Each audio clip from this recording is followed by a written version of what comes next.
Yo, what is up, Crockxen clan members and others who stumbled upon this video? I'm SoresanCrockxen, bringing you guys another anime time with Soresan. I'm tackling 4 episodes, so this one should come out freaking tomorrow, or technically it will be Saturday. Um, so yeah, so this time we're gonna be tackling Nura, Rise of the Yokai Clan. I'm actually gonna put both seasons in together because I did finish it, and it would be like for me a real hassle to go back and review season 1 and season 2 separately. So we're just gonna do it one whole thing together. This is actually probably the only one out of these 4 videos that I'm hopefully gonna be finished doing. That's actually I watched it dubbed, so a lot of stuff might be weird. But yeah, it was a good anime, so let's get into it, shall we? So as I said earlier, we're gonna be talking about Nura, Rise of the Yokai Clan today. And as I said, I'm gonna mix in season 1 with season 2, so I just this one video on both because I really don't feel like going back to season 1 and reviewing it and then going back and then going to season 2 because I'll admit it, I don't want to go through the hassle of doing 2 reviews for it. Besides, this is the 3rd video in a row that I am doing, so I would rather not have to do another one. So let's get into it, shall we? So Nura, the concept of Nura Rise of the Yokai Clan. You have this kid named Rikuo Nura, who is the grandson of Nurarion, who is the great yokai warrior. Okay, so the way the story goes is that Nurarion was this yokai being demons, who years, like way long time ago, right? Way long time, like 400 plus years ago, uh, decided to gather up 100 yokais, making it his clan. They were called the Nura clan, and it's the parade of 100 demons. So he decided to go against the then greatest yokai leader, who was a woman named Haguromo Kitsune. And they went against her, and they fought her, and they killed her, and then he became the new Lord of Pandemonium. And then he ended up going against tradition, and he married a human wife. He had a human wife, and then they bore a son named Rihan, who was now half yokai, half human, and then he ended up following in his father's footsteps, and then ended up having another kid, and that's where Rukio comes in. He's a 4th yokai, 3/4 human. So there's that, right? So this has been a tradition. Now Rukio likes this girl. He's a human girl. So it's like this is gonna go on until there's gonna be a certain point where the yokai blood is gonna be so small that he can't use they won't have powers. So the way the Nurarion clan works, or the way Nurarion's power works, they all carry a sword, which is a demon slaying sword, a yokai slaying sword. Um, so their purpose is to basically be the #1 yokais, protect humans, yada yada yada, right? Um, that's their purpose, right? They have one ability which is called Kyoka Suigetsu, which is where using their fear, because that's what their powers are called. It's called fear. They basically they're there, but they're not there. It's like a shadow, so it's like you don't know where they're at, kind of situation. So the premise of this anime is that you have Rikuo, who, being a human, has in the morning. He's a human in the morning, and only during specific stuff at nighttime he turns into his yokai form, which is a much taller guy with long white hair and just a badass, basically. So it's like a kind of conflict with himself because his human form wants nothing to do with the clan, and he himself, like he would be considered the 3rd heir of the Nura clan. He does not want to get into that, but his night form wants to be the new supreme commander.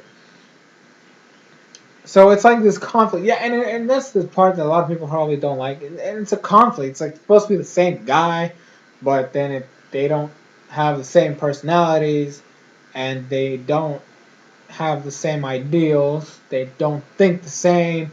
It's like a clash. Um, but later on, like the second season, we there is a unity between both. So that was there. So there's I'm gonna mention four yokai that were like I guess, I mean, some of them are my favorites, and then one of them is just like very important. So these are like the most seen kind of situation. There's Surara, who is an ice yokai. I mean, she's a girl who can breathe ice, so she can use ice powers and stuff like that. She and Altabo, who's the other guy, who's like this big guy. He's very strong, and that's literally that he's got enhanced strength, and then he wears this collar of skulls around his neck, and when he takes them off, he becomes like extremely strong, like just can't touch him kind of situation. Um, and he's dressed like a monk, like he's a monk, I guess. So Surara has her background story. She was born to a yokai. That's why she's a yokai. Aotabo turned into a yokai. That's the difference between these two. They're supposed to be guarding Rikuo. They're kind of like his guardians at school and around the place, because since he is normal, a human being, in the mornings, he has no protection. So they're there to guard him. So they kind of hide themselves, hide their identities, so they look like humans, they act like humans, they feel like humans, so their powers are suppressed while they're around him. So they're like the most we see. Tabo is cool. Surara, she has her protective side, which is I'm his guardian. I need to be with him at all times. But there's like a second side to it, because she actually is in love with him. So it's like this kind of overprotective, wants to be your girlfriend situation, which is kind of the same way her mom was, because her mom was in love with Nurarion. So it's kind of like that kind of situation. She's like following her mom's footsteps, kind of. But anyways, um, whereas Aotabo actually acts like a guardian, so he's like, no one's gonna go near him. But since he can't ever really go full force around Rikuo, like we only see him go full force like probably like twice or three times in the anime. So there's it's because it's too much. He's too much. Literally, he is like too much. And then my favorite actually of the bunch, his name is Kubinashi. He's like this kind of guy. Like he's like not even a person, right? Like he looks like a guy, but he's divided. Like his head is always floating. That's the thing that you notice, like from the get go. His head is always floating around. He's kind of he's made a string kind of situation. If you want to look at it that way, like whenever he fights, he basically has string everywhere. That's his fear. He has string that goes all over the place. He can crush you and slice you up and all this and trap you. So I don't know. I liked him a lot. Like the way he acted. Like he was also kind of a guardian, but he wasn't with him at all. You can't turn him into a human. I'm sorry. You just can't turn him into a human. But he was cool. I liked him. And then there was this other one that's not, whose name is Kurotabu, who is like an assassin monk. He has the whole like big hat, countryside hat thing going on. He's always like really dressed up and everything. Can barely see his, and like he's covered up.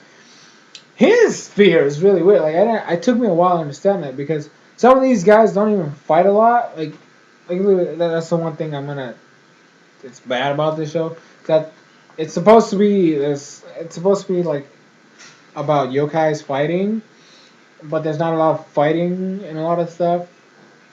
But he, like, I guess he can summon weapons or something, because like there's one fight he's in, he extends his arm out and like freaking 7 blades come out or something. Like it was really weird. I didn't get his power to that point. Like I didn't get what was going on. I don't know if he's summoning them or he just is full of them and he just brings them out or something.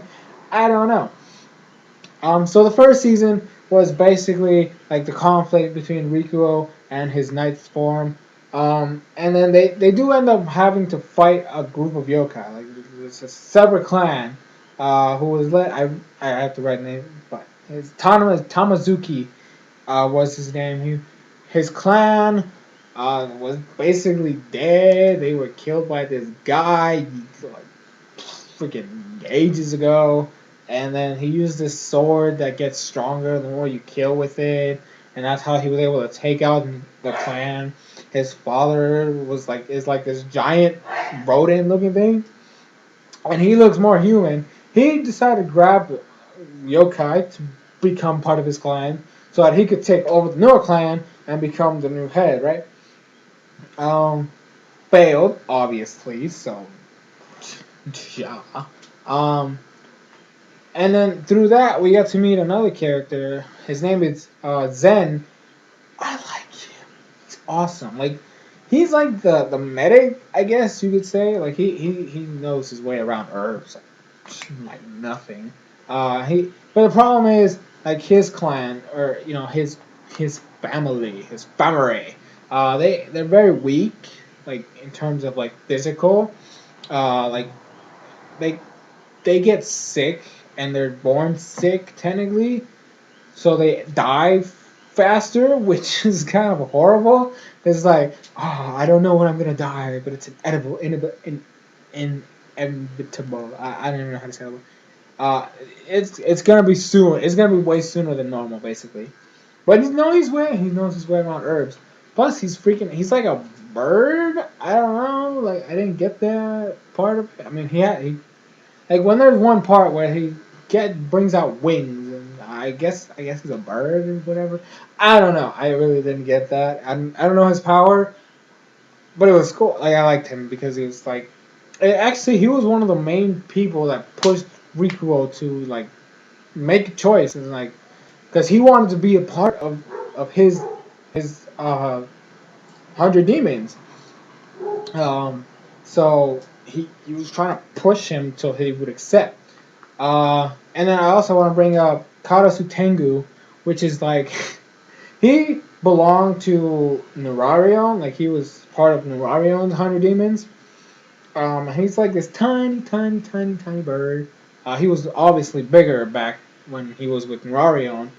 But he's like this tiny bird now, and it's like he looks like a crow. He's a Tengu, and he has 3 kids, and then they're kind of like now for Rikuo's kind of situation going on. Because Rihan's dead. I should have probably mentioned that a long time ago. Rihan died, so technically Nurarion is the leader again. So Rikuo becomes the leader. Um, and then through a lot of stuff, Rikuo has to hide his family. So it's like whenever his human friends come home, he has to like basically have everybody hide because they can't know that he has yokai in his house. You know how awkward that would be. You know, this giant like there's different kinds of yokais. And I like the variety. But yeah, I mean you know what? And the stupidest part was that one of his friends, like he was obsessed, I guess you could say, with yokai. So it's like, oh, why? Why are you doing this? Um, it's well, okay. So like he made a club, and it was basically for finding yokai, and like he was so obsessed with them that it was sad to say that he was the one that didn't see any. Like it was that ridiculous. Like all the other members, like his friend, or they're all friends, but his right hand man saw a yokai. The girl Rico likes, her name's Kana. She saw him as a yokai. Like she saw Riku's night form, and she saw plenty of yokai. In fact, she was kidnapped by yokai. And literally everybody else except for him have seen a yokai. Riku is obviously a yokai, so he sees yokais every day. So like literally, the guy that mainly wants to see them doesn't get to see any. And everybody else sees one, and it's ridiculous. That part was funny. Um, Speaking of Kana, she befriends. She actually brings somebody else into the group. Her name is Yura.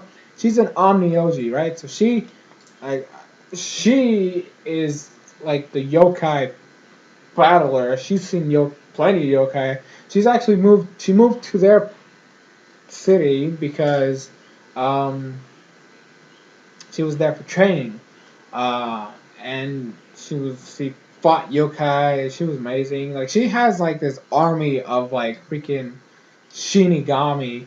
Uh, and shinigamis in this one are like creatures that Omniojis can summon, basically, or not shinigami, shikigami. Yeah, shikigami are beasts that Omnioji can summon to fight yokai. But anyways, so that was also an issue because Nura, Rikuo is a yokai and Yura can sense yokai aura. So it's like this weird situation when they go to his house because it's like I feel or yokai presence, but they're all hiding. So it's like this weird situation. It was really funny. So season one was basically that kind of situation. Yura actually ends up going back home to Kyoto at the end, and then they end up having to follow her. That's where season two begins. It's like this war between the Nura clan and the Kyoto yokai, which are led by Hagoromo Gitsume, who's reborn. She apparently is reborn like every so years, um, and then she gets stronger every time she dies. So it's um, but anyways, and every time she's always trying to give birth, so she has to feed, she has to eat and eat and eat. But this time, since 400 years prior, Nerarium killed her, and then they sealed off everything. So her yokai had to like take off the barriers so she could give birth to her child. It became completely confusing because she's apparently Rihan's first wife. I was like, what? Um, so that was weird. She was also human, and then because Hagoromo took over, she became a yokai, and then the body of Hagoromo Kitsune, and blah blah. She's a fox, by the way. I forgot. I should probably mention that. She's a fox with like a bunch of tails, and every time that she dies, a new one grows, and she's reborn. So then it becomes like this weird fighting scenarios. Riku sucks at everything, so he has to go training and then go to Kyoto with all his his parade of 100 demons, and then they go in, and then it's like this war going on, and like people fighting, and then you have the Omniojis over here, and like it becomes a real mess. Like I don't even know, like it's gonna be like expensive to rebuild that city because it's literally like everywhere. In fact, there's this giant yokai. I forget his name. Let me look. Let me actually look it up really fast. He's like freaking huge. Um, what was it? Uh,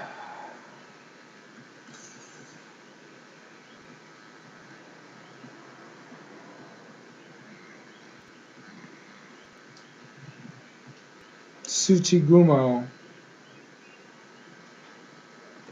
Yeah, I think that's his name. I think that's the one.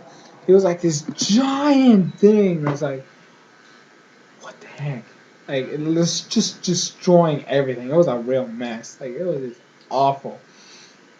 But in the end, Hagoromo ended up giving birth, and then her son killed her, sent her to hell, and then it was like this weird, like Rikuo basically used his father's technique because Nurarion couldn't do this. It was actually Rihan. Rihan, they always say Rihan is the strongest of the leaders so far because he created a technique where uh, he would fuse, I guess, like he would absorb the fear of his clan into himself and then attack with a mix of his power with their power.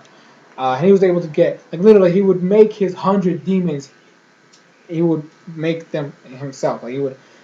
basically attack with everybody at the same time while just being himself.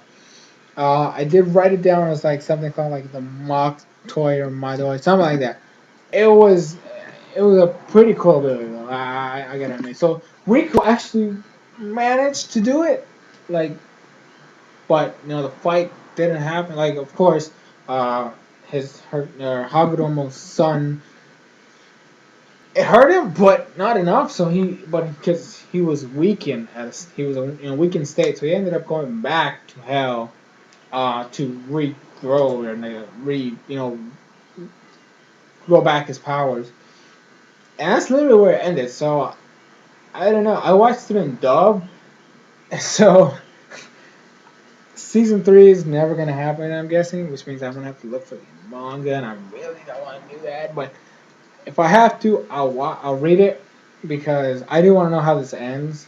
Because that's not an ending. You don't end an anime like that.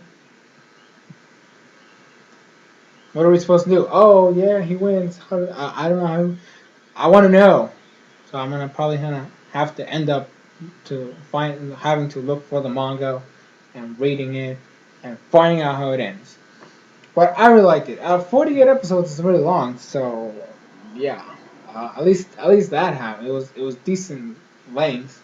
Like I said, Kubinashi was one of my favorite characters. He was just a beast. When he actually did fight, it was cool. Like, I like the way his fights went. And their back, some of the yokais we do get to hear some backgrounds for them, so that was interesting, I guess. But there was a lot of major flaws. So as a rating, I'll give it an 8 out of 10 because the flaws that I saw was literally the beginning, the confusion between if it was one person or two beings in one body. It kind of threw you off, and it was kind of annoying to see that happening because it's like I don't want to do this, and then at nighttime I want to do this, and in the morning again I don't want to be the leader, and then at nighttime I'm gonna be the leader. Kind of confusing. I didn't like how they pulled that off. There could have been a lot more fights. We could have had a lot more fights. We could have seen a lot more of the yokais involved. Um, so yeah, overall, I did enjoy it though. It was really nice. I really liked it. Manga, here I come. Maybe sometime in the future. But yeah, so that's it for this. These three freaking reviews in a row. They're all not gonna. They're not. Hopefully, they don't all come out the same day. I'm gonna try to upload them like two. Technically, I did 4 videos together, so in a row kind of way. 2 of them will come out Friday, and then the other 2 hopefully tomorrow. So, if you watch all 4, thank you very much. Leave a comment in each one of them, because you're awesome and amazing. If you have seen Nura, leave a comment down below in this video. What did you think of the series? If you liked it, if you didn't like it, let me know. If you liked it, which one of them was your favorite character? If you didn't like it, tell me why. Excuse me. So, but anyways, thanks for watching. This has been SoresanCrockxen with Anime Time with Soresan. I really need an intro. But anyways, regardless, thank you for watching. I hope to see you guys later.